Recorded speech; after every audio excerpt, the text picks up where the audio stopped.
Okay, abalabi baffe abalungi bannafulash channel Uganda tubasiimira ddala olw'okwekuumira ku mpewo zaffe, tusiimira ddala kuba nti mwe musobodde okuzimba ensi yaffe Uganda, ate tubeebaza nnyo mwenna kuba nti nno ekifo gye tuli lunaku olwaleero gwe nange ate mwe abatulaba. Ffe baani abakyali abanama olunaku olwaleero? Uganda yo yeewuunyise ebyesanyu mu ebiri ebinyiza mu ebiri, naye nga ffe twewaayo okusigala nga tuweereza ensi yaffe, twewaayo okusigala nga updates ebiri mu kyaffe Uganda awamu n'ebulaayo okutwaliza awamu. Naye kakati nga tukyali mu COVID-19 eno oba tukyali kuno omuggalo gwe tuliko kati esaawa zino ffe twebuuza all eyes, all mindset, everything byonna tubitadde ku mbeera eri mu gavumenti kugaba kawunga, kugaba sente.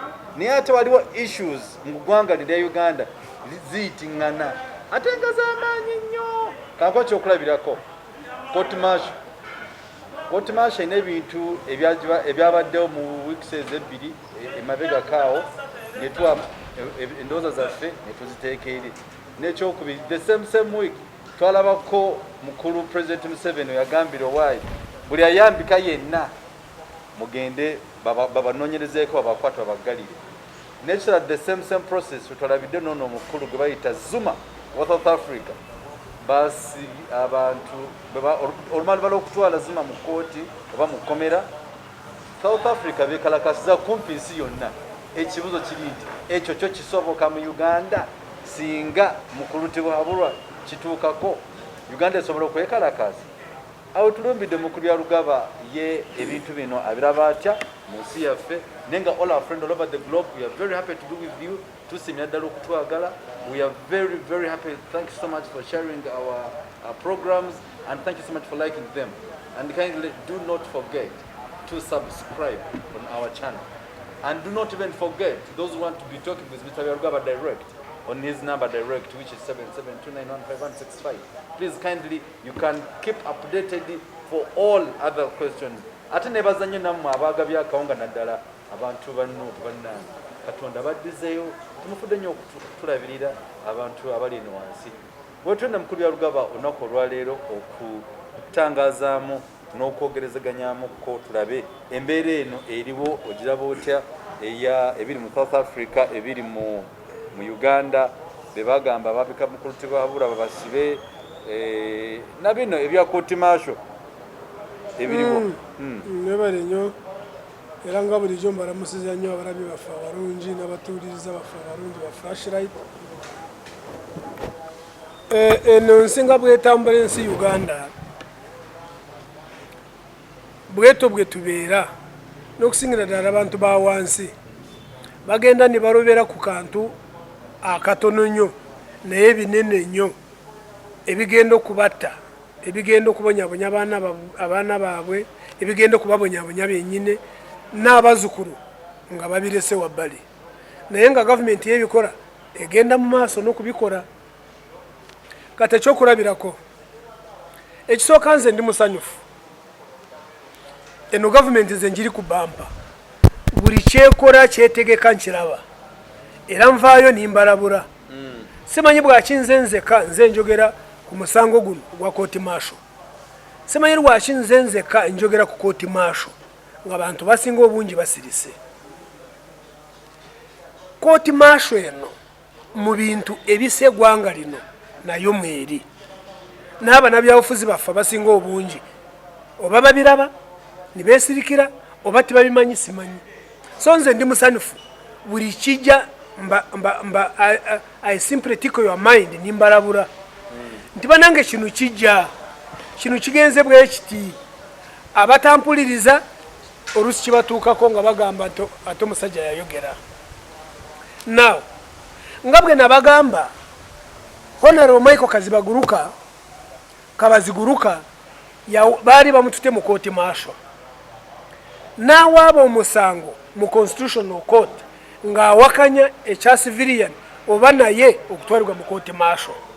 Yagenda mu kooti eputaputa amateeka mu ggwanga muno eyitibwa Constitutional Court. Constitutional Court eno yenjogerako ebeera Court of Appeal, wabula beeyubula ate neefuuka Constitutional Court. ngabwora ba Supreme Court Supreme Court ate nayo bwetuka kutaputa semateka yeyubura nefuka Constitutional Court eresembayo kakati kabaziguruka yasinga omusango ero ruvanywe okusinga omusango nibaragira nti abantu bonna abatwalibwa mu kooti masho bajibweyo batwalibwe mu kooti za bulijjo nibaba weeks 2 bwari buwanguzi bwa manyi nnyo kubanga ngabwe ntero kubagamba nti enu 11th parliament oba parliament ya 11 mu bye yandisoose okukora in fact ne lead of opposition ekyo yalisoose okukora okufuba nnyo balabe nti etteeka lino likyusibwa nkimanyi muri batono naye mugezeeko mulabe nubwe munafiiringa kasita totyanga kugezaako nti ojja kugwa kubanga ngamaze okukizuula nti eno gavumenti enyonya bunyoonya engeri gye naakwatamu abantu abagiwakanya nebabonyabonya nga teragikuba ku mukono kato wenjogerera batuuliriza mwe mukyali eyo mukyalinze akawunga emitwalo 10 abantu 5 mukyalinze oba gavumenti ebasumulule naye wenjogerera gavumenti yazeeyo negenda mu Supreme Court era nga bwe mbagambe eyayeyubudde nefuuka Constitutional Court nga bawakanya kiri nti kooti masho esigale ngewozesa abantu ba bulijjo bananga banda bana batuuliriza kinu kyekinyusi kyekisinze n'okutta ensi yaffe ekyokusingira ddala oludda oluvuganya abantu ba NUP abasinga obungi bagweredde mu komera naye si komera lya bulijjo wabala mu kooti masho ekibatwaza mu kooti masho kiri kimu kooti masho yeesalirawo nga bweyagala teragikuba ku mukono bwe babagala bakumazana omukomera omwaka nga towozesebwa bwe bagala bakuteekako ebisango bye bagala bwe bagala bakuteekako emundu nobwe bagala bagamba nti obadde olina mizayo era nigukusinga bwe banga tigukusinze basobola n'okumaza mu kooti emyaka 6 nga towozesebwa bwe bagala tibakuwa biiru tera abakoonako n'ebirala basobola n'okukutirayo naye kabaziguruka yabadde akoze kyamaanyi kati gavumenti yatidde yategedde nti kati ekwatiddwa egenze mu Constitutional Court eya Supreme Court mu Supreme Court ono mujukire bagenzeyo nibasangayo muntu wabwera nibasangayo omumanyi Chief Justice Owinyodoro naye asalamu nga bwayagala kyekizibu kye tulina Owinyodoro akulembera Supreme Court oba akulembera ekitongole ekiramuzi talina njawulo noona akulira kooti masho bafaanagana bayinza kuba na baluganda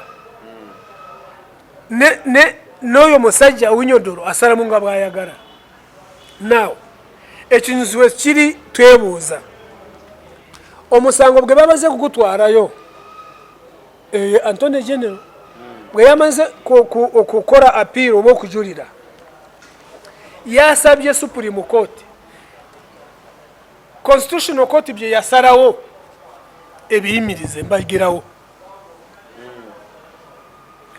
jukira Constitutional Court bye yarasazeewo tiyasalawo nti abantu bali tibalina musango yasalawo nti abantu abo mu batwale mu kooti eza bulijjo baba bawozesebwa eri kooti masho ba gavumenti yegamba nti kisoboka ffe twagala tubawozese why bamanyi nti bapangirira bupangirizi bwe ogenda mu kooti za bulijjo kubanga ne kooti za bulijjo kituufu za Museveni ne kooti zaffe za bulijjo ziringa essaawa enfu olusi kyekiyambako essaawa enfu bwefiira ku ssaawa 6 olwaleero enkeera ssaawa 6 bwe zituuka ebeera ndamu kubanga ziri ssaawa 6 ne kooti zaffe bweto bwe ziri oraba constitutional court kuruno yasazeewo nenabira ginayo government ginabira mu mass negamba kisoboka ngakola ensobi ntera kugamba abantu nti abaramuzi baffe mu ggwanga muno etteeka eryabateekawo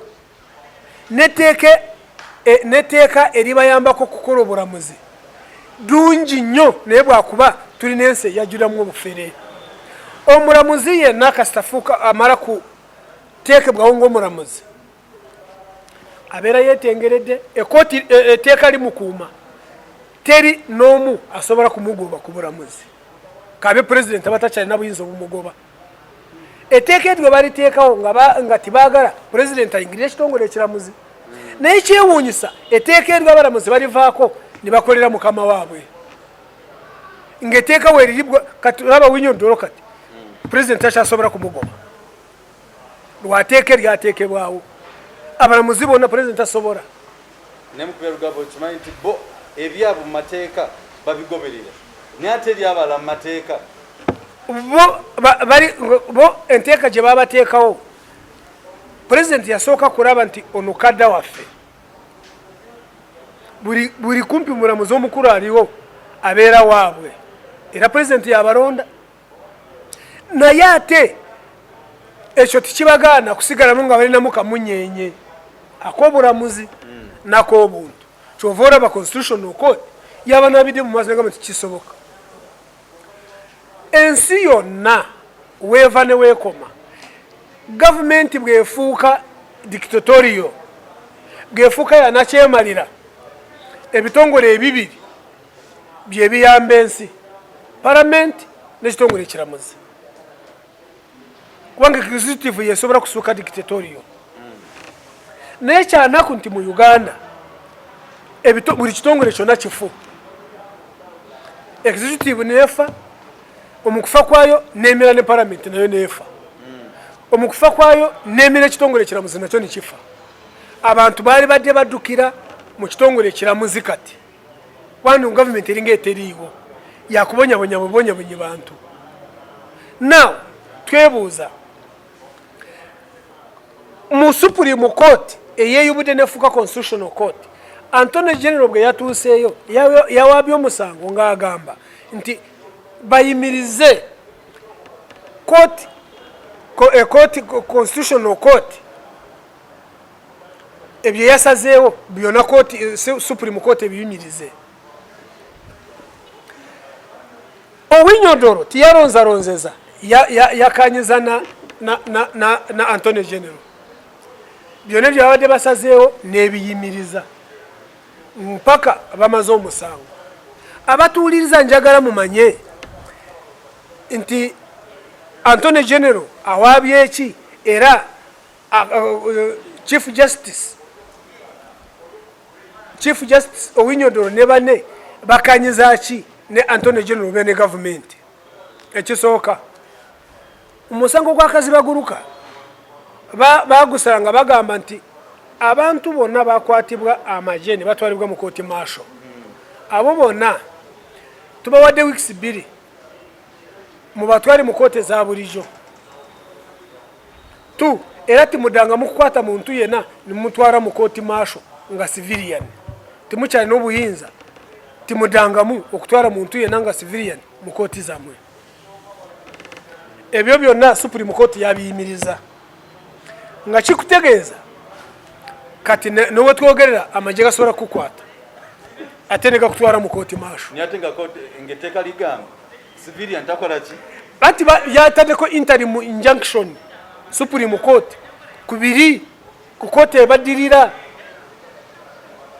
wabule kyetwebuuza interim injunction kitegeeza ki interim injunction siri mulamu siri lawyer naye manya amateeka wengasanga interim order gye bateekako oba interim injunction kati gambe bw'oba owooza n'omuntu n'ekizimbe kino ng'ogamba nti ngenda kukimenya basobola kuteekako interim order nti ekizimbe ekyo tokimenya mpaka nga tumaze kusala omusango guno nga kikutegeeza ate bw'okimenya bwe tusanga ate nga wabadde mutuufu bw'okimenya bwe tusanga nti tiwabadde mutuufu okukimenya ate wamazire okukimenya tuba tukola ki kankuddiremu gwoba owoza nange ekizimbe n'ogamba nti kikyo oyagala kukimenya nsobola kugenda mu kooti ningamba nti ono alimba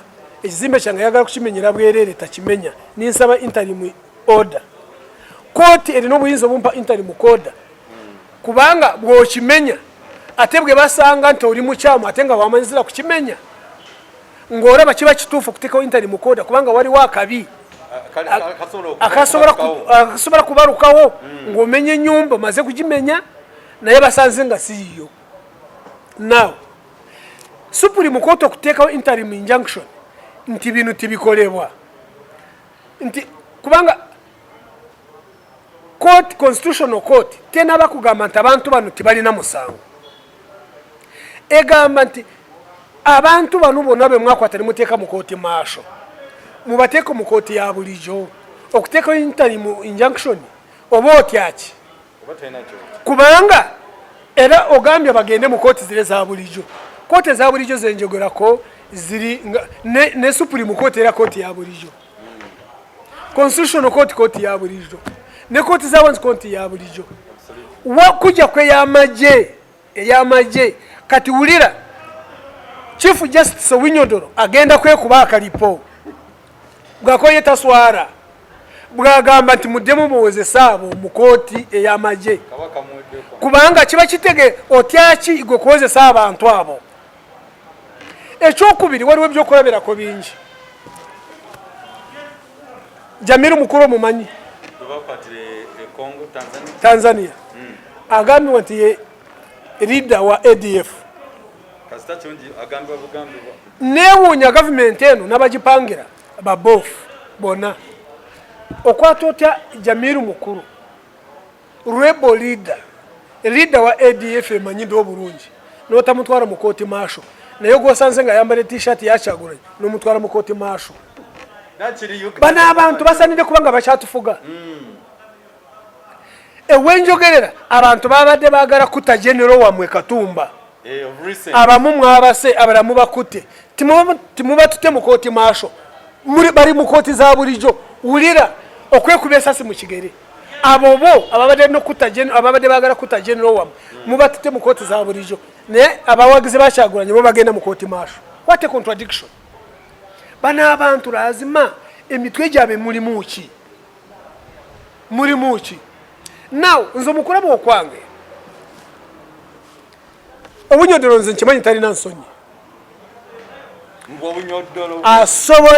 asobola okugamba nti abantu ababulijjo abanakwatibwanga nga amagye gabakute badembe kubatwala mu kooti maasho kisoboka.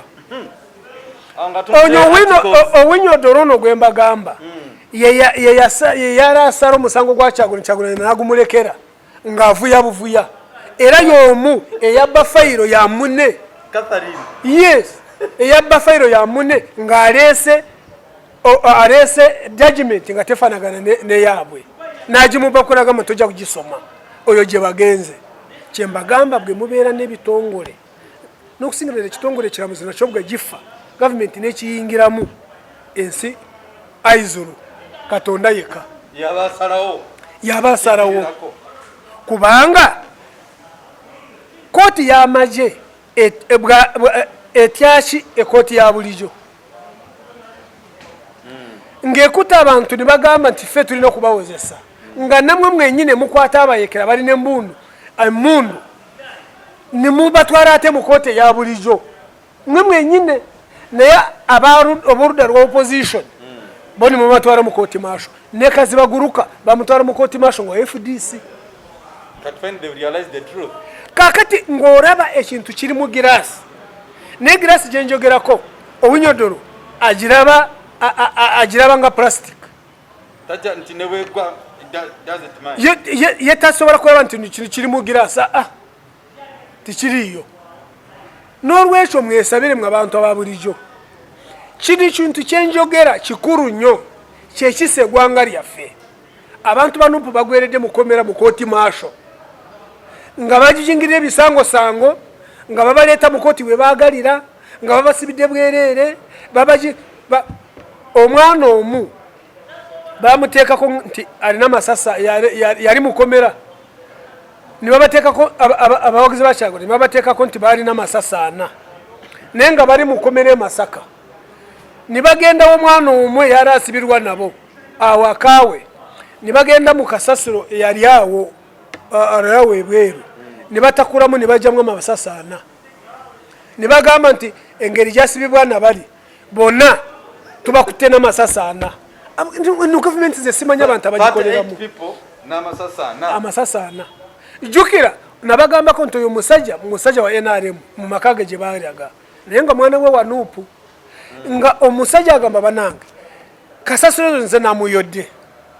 nimuteekawo nze kennyini amasasi ge mugamba ge mwogerako gavuddewa nga kikutegeeza amagye bwe gakukwata gakuteekako ekyegagala ekyenjogera kiri mu girasi Kyagulanyi bamukwatira Arua ne bamuteekako emundu singa twalife okukuba enduulu na international community netukwatirako singa kyatabuka dda Kyagulanyi emundu enkeera bazimujako ezo mundu zagwerera nga kyazuulibwa jasi baali bazitaddeko buteesi kubanga nananyini hoteri bambi yafa Katonda mwekimulu kyomirembe yatirwa pressure ne pressure eyo yinza kusanga yava kwawo nga bamugamba akirize ntagambe nti Kyagulanyi yayingira munemu n'agamba nti sisobora ku kizimbe kyange muno kuliko kamera omusajja yayingira nga talina mundu ng'omwami we bamubuuza gamba emundu yes n'agamba sisobora n'agaana oba yawulira atya oba katya bambe yafa yatibwa pressure so ebyo byembagamba government ezetwajjako zali zifanagana n'eno mu kupangirira abantu baazo this is a true story nali n'omwana nga tusoma wamu bamuyitanga Oteebwa in fact yakafa yali akola yali akola mukono abe mukono bokati bamutegedde Oteebwa Justice bwe twagendanga mu Luwummula bagendanga Kabuyanda kusuubula ebijanjaalo mu biseera ebyo by'Obote road block zaali buli wamu nge batuuka ku road block babajangako sente buli muntu omwe bagamba ganagana oba olina kyobatono nga basoloza busoloza naye bwe batuuka ku road block abasirikale ne bababuuza nga mutulabikiddemu ng'abayeekera kati bacekinge tulabe abana bagamba yii banange ffe tusobola kubeera bayeekera omusirikale n'ababuuza kati bwe tubasanga n'amasasi tubakole ki Oteebwa yavaayo n'agamba nti bwe mutusanga n'amasasi mututte ye tiyamanya nti bagenda kucekinga Oteebwa yarayambadde jaketi mu kubacekinga omusirikale yazza kubacekinga yali alina essasi mu ngalo bwe yali abacekinga n'alireka mu sawu ya jaketi essasi ng'abacekinga bwe yamala kubacekinga n'agamba naye sibamatidde naye tumusirikale mune ddamu bacekinge naawe olabe oli bwe yali acekinga bwe yatuuka Oteebwa yajja mu jaketi y'essasi this is a true story yajjamu essasi omwana yangamba nti nze bwe bamala kunzijjamu essasi saaddamu kutegeera nategeera nga tuli mu kkubo kubanga yomwe yagamba nti mututte bagenda kumutta bali ne bakizuula nti bano baagala sente ne bayiyayiye sente ze babasaba ku roadblock ne bazibawa ne babasonyiwa kino nkireese this is a true story nkireese nti buli dictatorial government epangirira abanansi baayo okubajjamu kyeyagala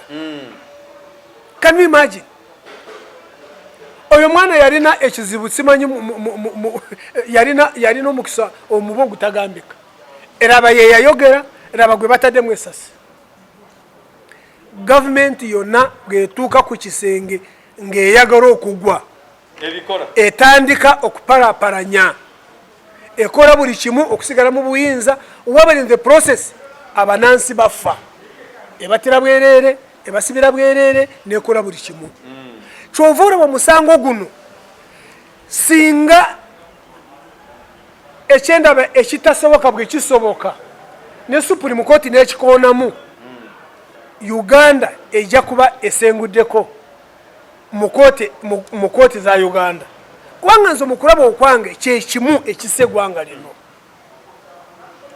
nange namwe mwebuuze kooti eno y'amagye etyakye kooti ya bulijjo ate nga na kooti ya bulijjo kooti egyesiga amagye nago gagyesiga kubanga abayekera bona bebakwata babatwarawa bakwatwara mu kooti za bulijjo kyewuunyisa nti abawagizi bakyagulanye bokka bwaki bebatwara mu kooti maasho abantu ababeera mu opposition bokka bwaki bebatwara mu kooti maasho why bamanyi nti eri kooti tiyetengeredde amagye mu mateeka gaabwe bagamba nti order ni moja order ya jeshi ni moja mu magye gwe bakugamba nti buuka togaana bw'obuuza obuuza nti mbuuke nkomewa wabula togamba nti sijja kubuuka wano wabi obuuza nti mbuuke nkomewa kiki kyembaleetera kooti maasho eri under wa president Museveni command in chief bwagamba bakutwale mu kooti maasho mumukole kino towakana gwokikola ogamba nti nkikole ntya kubanga owa kooti maasho chairman wa kooti maasho tasobola kujoga mukama we command in chief kyovula bakugamba nti kooti tiyetengeredde. In fact, the constitutional court yagame nteno si court. Waba disciplinary committee yamaje ekangavura abantu bayo. Murekenga kutekamu abantu ba bulijjo. Kati bwe omusango bwe bagusinga government bwe gusinga maje bwe gasinga omusango guno. Kiba kitegeeza nti basazeewo omuna Uganda abonabonirenga mu court maasho. Bamukole kyebagala. This is serious.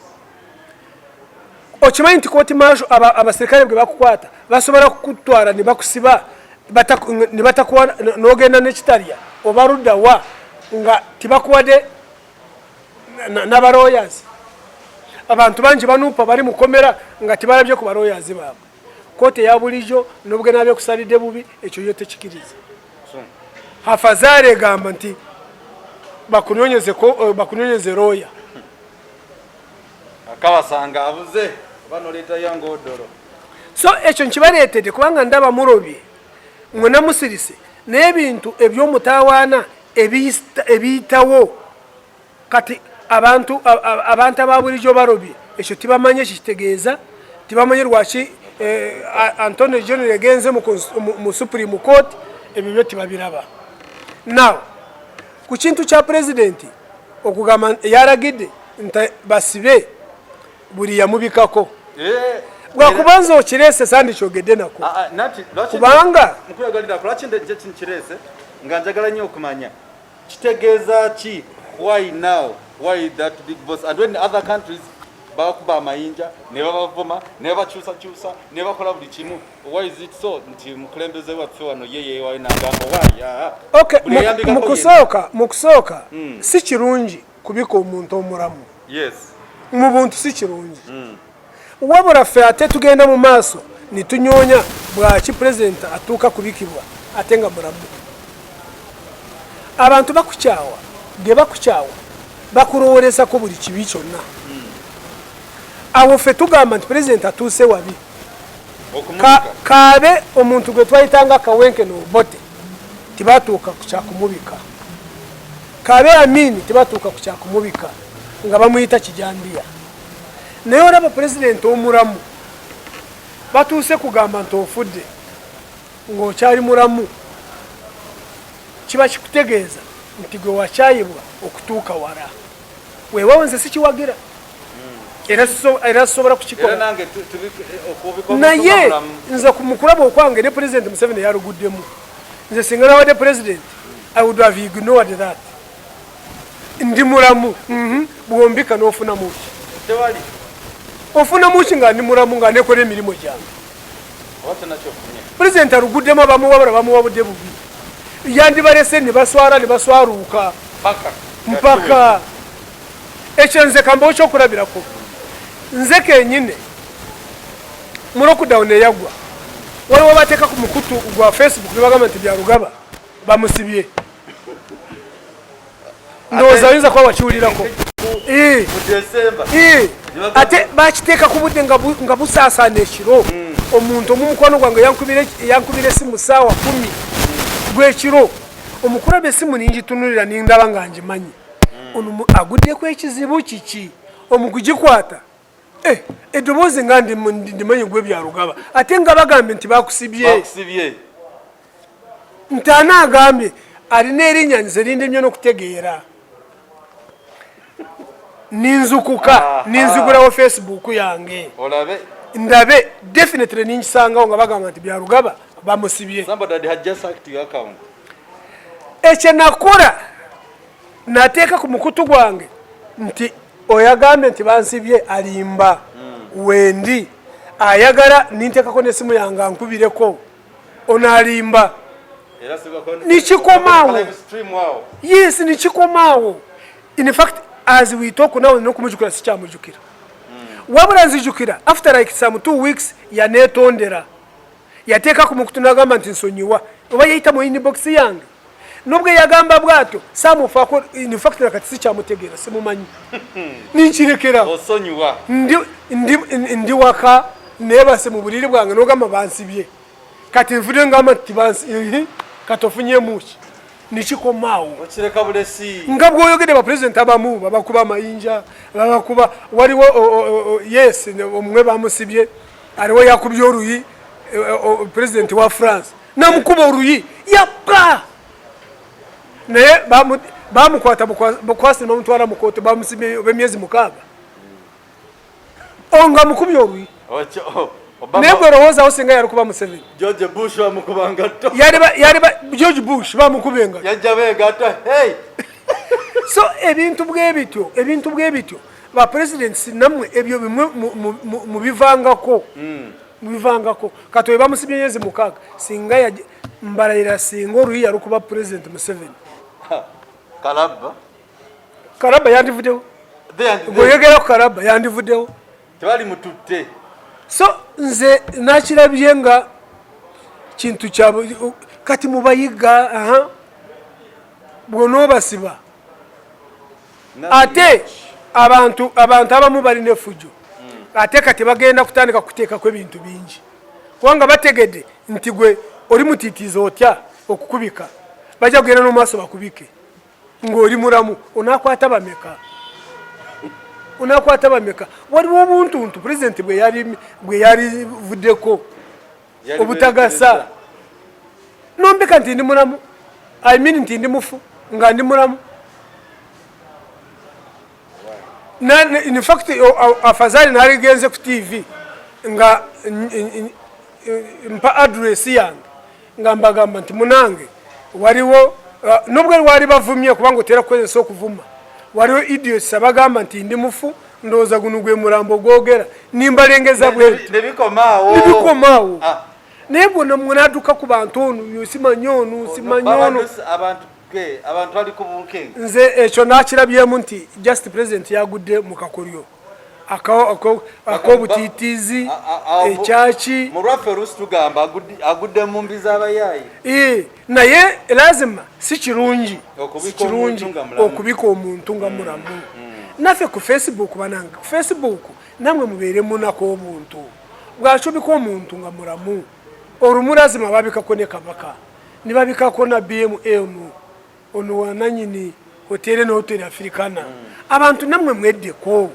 tikigasa temuli mugaso weewa okukya president kyomulaga obutamwagala mulaga obusungu buga mu butamwagala naye muyite mu bintu bingi president Museveni akoze ebintu bibi bingi bye muba mumuyitamu nga mumugamba mureke kugamba nti mufunga ate nga mulamu mwekenyine mwerumya ogambye nti mufu ate mulamu nawe kenyine oba weerumiza ekyokubiri ku Facebook muntu kyaba kyakugoberera abataliibo kubanga oba weewaddeko obujulizi nti gwe buli kyoyogera kifu naye ntegedde abantu namwe nze sisobola kubawolereza nnyo weewa mbakolamu analysis nimanya nti ono mwamukyawa okukamala naye ekyo nze sikiwagira kiringa okuvuma president nze sisobola kuvuma president Museveni lwa nsonga eki ebyokuvuma president Museveni webiri ebyakoze bye bimuvuma nze byenzijjayo sisobola kugamba nti president oli bwote oli ebyokoze byokka byeyogerera byebikuvuma byenzijjayo obubbi abantu abatibwa abantu abatalibwa mu koti masho nga tebalina musango ebintu byemujingi ebyo byokka byebivuma president nenze sobola kukwasa mulaka mwaka ngingamba nti simanyi oli gundo oli ki so ekyo njagala kukikomyawo weewaawo nze singa mbadde president saligenze mu maaso ninsiba baana bano naali balese nibaswala buswazi then ekisembayo abannayuganda njagala muwulirize kino abantu baffe n'okusingira ddala mu gavumenti seeno yokka nezize nga zivaako mu byafaayo bayigamu obutayiga waliwo ekintu ekyagudde mu south africa nsi yaffe yabaddugavu uganda eno nayo yayambako abaddugavu okwefuga mu south africa in fact uganda eno yensi emu eyatuliningira abayekera ba south africa wano ffe twaba tulininga abamu abali bagenda okulwana n'abakaburu so ne south africa tulina mu stake ekyokubiri south africa yensi enzirugavu eri mu kontinenti yaffe ekigwayo nakyo naffe kitukosa ekyokuna tulinayo abantu baffe bangi abannayuganda nga bakolera mu south africa bangi nnyo so kyovura banze ndi concerned nnyo n'ebigudde mu south africa Jacob Zuma yali mukulembeze ni mukulembeze yakavaako amaposa igwe yadira mu bigere wabula Jacob Zuma bamujjako ekibiina kya NC kyamujjako lwa bintu ebimu nga bamuranga obutafaayo ne corruption nga mweri n'okusingira ddala corruption ekibiina kya ANC kyo kyamutaawana African National Congress kyo kisobola kutuula ne kijjako mukulembeze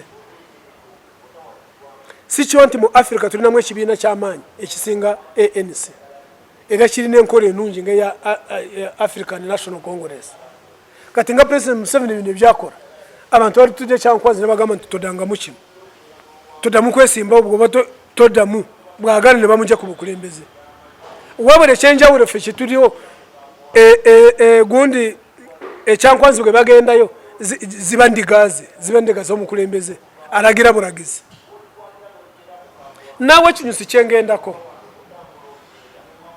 abantu bekalakasiza nibata nibabba South Africa kumpi yonna lwa Jacob Zuma okutwalibwa mukomera emyezi 15 nga kooti emuranga okunyoma kooti contempt of court bwe bakiyita bamwita ajja yeewozeeko n'agaana ogendayo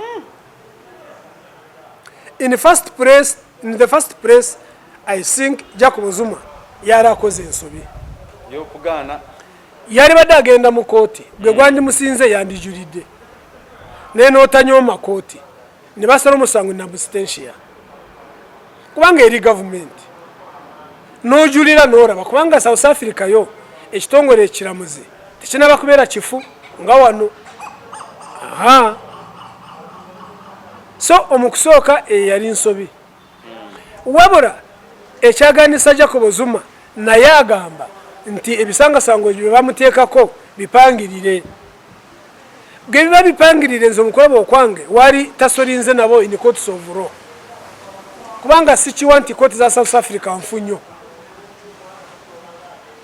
balirese evidence ya corruption gye bakugamba ne balaba oba ntuufu bwe gwandikusinze walijulidde wabula ye yagaana mpaka ne bamusala omusango nga taliyo ne bamusala omusango gw'okunyoma kooti now abawagizi be ne basalawo beekalakaase n'okutta ne bata n'okubba ne banyagulula South Africa kumpi yonna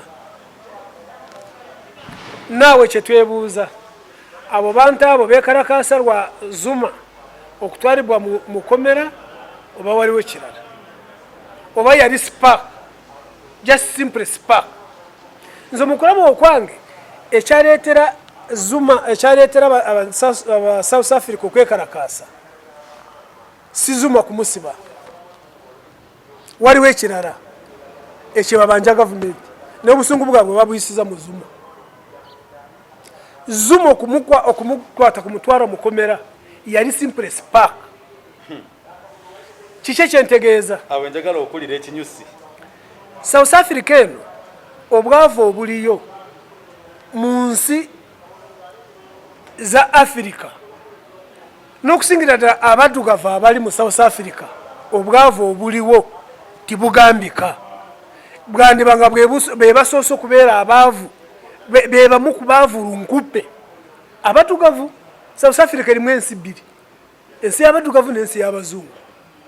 Kati bali okwefuga basanga South Africa kumpi buli ky'obugagga kyonna bara abazungu nga bakyeza dda.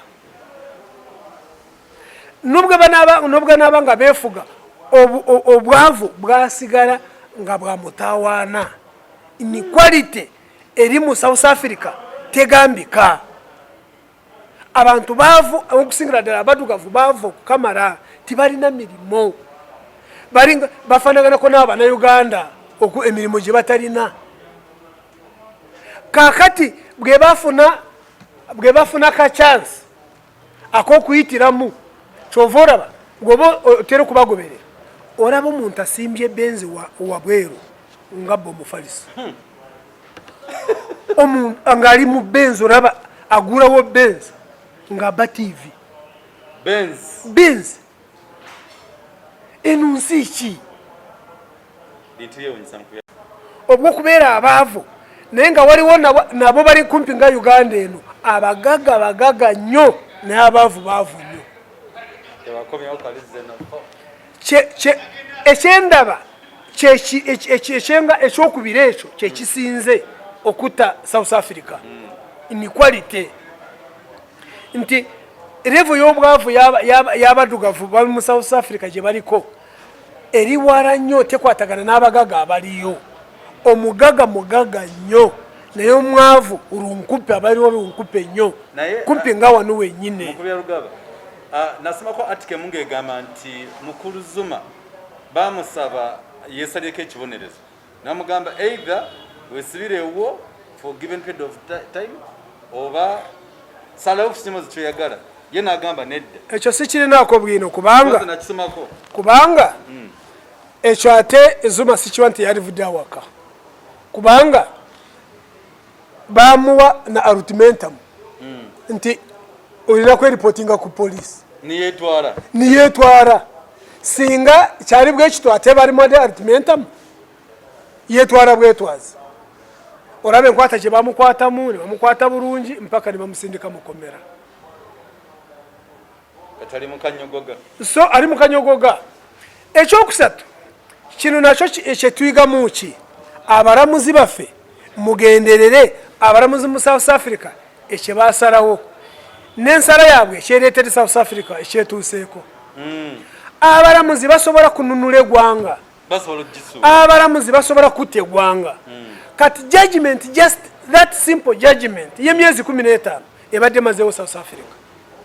N'abalamuzi namwe mubeere politically sensitive.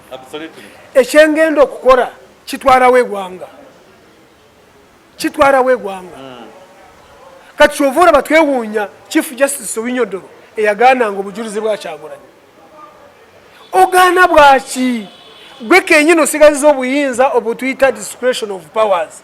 Wali tuuse makati nga musala omusango n'ogamba nti obujulizi bwe tibumaze n'ogamba nti omusango gukusinze naye n'ovuya mpaka n'agukulekera n'ofuuka ng'ekisasalala. Kati buli muntu agenda mu Supreme Court amanyi bumanyi nti Chief Justice y'ekisasalala kooti eyo kisasalala. Olaba ekyenkuleetera abalamuzi mulina kuba beegendereza. Kati abalamuzi abo gwolowooza beebaka bwe batuusiza ensi bwa South Africa beebaka nga baganda baabwe batabani baabwe babonyaabonya bamu bafudde. Ekyembuuza Zuma okwagala okugaana kugenda okusalawo tibateekako arrest warrant. Ekyengamba yagaana atya? Lwaki tebamufosinga n'agenda mu kooti? Lwaki tebamukwata bagende bamuwonye? ekyo kyekyebuzibwa nakyo mpaka nibamuleka nibagusara in abstention. So abalamuzi bwakuba nti ebyafaayo abantu abannayuganda bali mu bukulembeze bayigamu obutayiga n'ekintu kiri mu South Africa kyakuyiga kikulu nnyo eri Uganda. Naawe ekisembayo weewawo spark just eya Zuma naye kyetwebuuza nga tibuhabulwa ovudde mu bukulembeze naawe noosibwa n'oteekabwa ebisangasango kambiyite ebisangasango oba n'oteekako emisango ne bakuteekako emisango abannayuganda nabo bayinza kwekalakasa nti omuntu waffe mumuleke oba embuutu zivuga. Ekyo kyembaleetera kati kyembaleetera abannayuganda nga tubuhabulwa osibirwa nga tokyali bumukulembeze abannayuganda nabo bayinza kwekalakasa nti bakusibidde bwereere. Ekyo kibuuzo naawe kyebuuze mukulu tebuhabulwa. Abantu ne bagenda ku nguudo obwe batuukidde kukubika ng'oli mulamu ge bakukwata ng'ovudde mu bukulembeze abo bantu bayinza kwekalakasa oveeyo omukomera oba ogandibwe kutwala mu kooti. Ebyo byonna abantu abali mu bukulembeze mwali badde mubitandika kubibaza mwali badde mwabibaza nadda mwali badde mwabisalira dda amagezi. Wuyo Zuma kyali mulamu abadde pulezidenti ayingidde akanyogoga lwa abuse of office na corruption of the highest order. What do we learn in that? Tukiyigira muki nekyokulabirako ekyembaleetera eno kooti maasho eri wansi we Mr. Museveni abantu ba nuupu bemukutte mu drones left right and center ng'ovudde mu bukulembeze gy'emisango tebasobola kugikuteekako. Abantu bayinza kwekalakasa nti tebakozesa ku misango egyo bannayuganda ng'okoze bw'otyo. So binu ekiri mu South Africa kibi naye mwana wate ebibi ebisinga obungi bibeerako na advantages ezimu ebyokusingira ddala byakuyigirako. Teri kibe kibeera kibi 100% nga timuli kyakuyiga. Abalamuzi ekitongole kiramuzi mu South Africa kiyize. Yes, ekyo kibalaze. Ekyokubiri kirazimwe abakulembeze ba Africa abanyaguludde ensi abattidde abantu bwereere nti there is tomorrow. Jacob Zuma tiyamanya nti waliwo enkya. Nkimanyi bulungi Jacob Zuma lazima ebyo bamwogerangako awali ensubizi yakola nyingi ng'omuntu. ANC okutuula negamba nti va ku bukulembeze nga bakooye ng'akozesa ofiisi ye mu ngeri etasaanidde. Weewawo yali talina buyinza obugamba nti saagala. ANC yerina amaanyi okusinga omuntu ekitali wano mu Uganda. Ffe mu Uganda omuntu yasinga ekibiina amaanyi. So ebyo byetusobola okubawulira ku lwaleero naye it's an eye opener. Uganda mwetunulire muyigire mu bintu ebize bibeera mu nsi endala ekyo tuyita international politics. Muyigire ku bapresidents abalala muyigire ku bakulembeze abalala mumanye nti waliwo enkya. Yes. Era kyentera okubagamba waliwo eyakunze abantu abo bekalakase. Kyovera mbagamba nze sobola kugamba nti abantu mwekalakase. Kijjabuzi abantu ne beekolamu omulimu. Teri yagambye nti mugende ku luguudo. Jacob yabadde spark just yabadde manduso era we kituuse.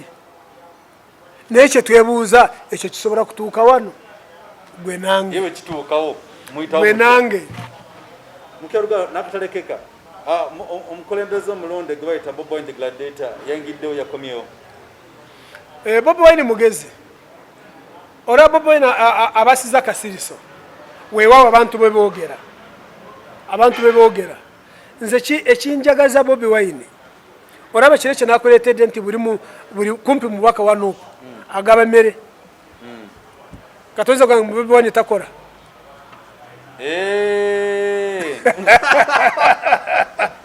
Bw'ate bwato bw'abakola bw'abazanyi indirect yesirikidde naye buli mubaka we eyetamu wanupu agaba kawunga n'ebijanjaalo n'amatooke. whom should we praise? The top man. Timurabura mbwa zeebase muzireke zibeere nga zeebase ye Bobi Wine. Tombuuza nti sente zivaawa